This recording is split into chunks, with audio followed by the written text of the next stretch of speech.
বন্যা দুর্গতদের সহযোগিতায় যেন সব মানুষ এক হয়েছে ঢাকা বিশ্ববিদ্যালয়ের টিএসসিতে। নগরীর লাখো মানুষের সাধ্য অনুযায়ী টাকা, জরুরি খাবার, ওষুধপত্র নিয়ে অংশ নিচ্ছেন বৈষম্য বিরোধী ছাত্র আন্দোলনের গণত্রাণ কার্যক্রমে। বিস্তারিত আদ্দিন সজীবের রিপোর্টে।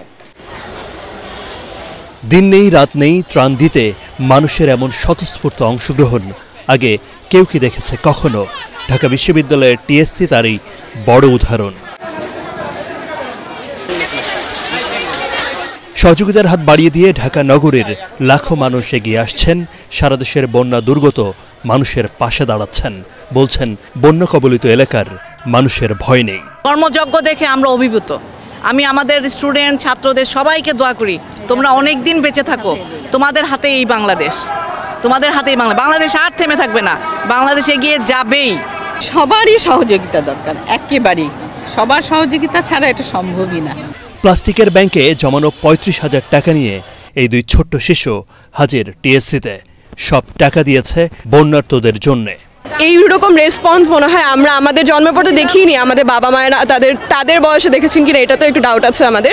ভালো লাগছে যে একটু হলেও যদি দেশের পাশে কিছু দাঁড়াতে পারি। আমরা যদি এই দুর্যোগটা ওভারকাম করতে চাই, আমাদের একসাথে থাকতেই হবে। পাশে দাঁড়াতে পারছি, সবার জন্য কাজ করতে পারছি, এটা আমাদের ভিতর থেকেই ভালো একটা ফিলিংস কাজ করে। বন্যার মহাদুর্যোগে আক্রান্ত অর্ধকোটি মানুষের পাশে দাঁড়াতেই গণত্রাণ সংগ্রহ কার্যক্রম শুরু করে বৈষম্য বিরোধী ছাত্র আন্দোলন।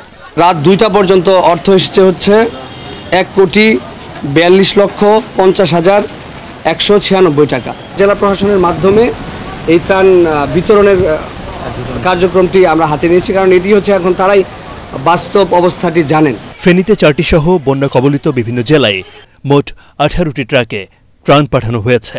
সমন্বয়করা জানান, গত ২ দিনে অনেক কাপড় এসেছে, এখন বেশি দরকার ওষুধ, স্যালাইন, প্যাড এবং লাইফ জ্যাকেট। আশ্রয় কেন্দ্রগুলোতে থাকার জন্য ওনাদের পার্টির দরকার হয়, আমাদের এনাফ পার্টি আসেনি।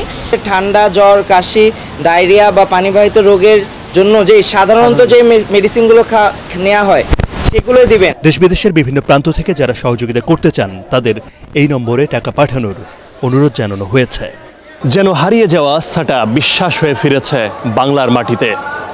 সবাই এক হচ্ছেন ছাত্রদের ডাকে। বন্যা দুর্গতদের পাশে থাকার জন্য এদেশের লাখো মানুষ, কোটি মানুষ আজ এক হয়েছেন। কেউ অর্থ দিয়ে, কেউ বা ত্রাণ নিয়ে এগিয়ে আসছেন, ছুটে আসছেন এই টিএসসিতে। লাইন ধরে দিচ্ছেন বন্যার্ত মানুষের জন্য তাদের সহযোগিতা হাত বাড়িয়ে।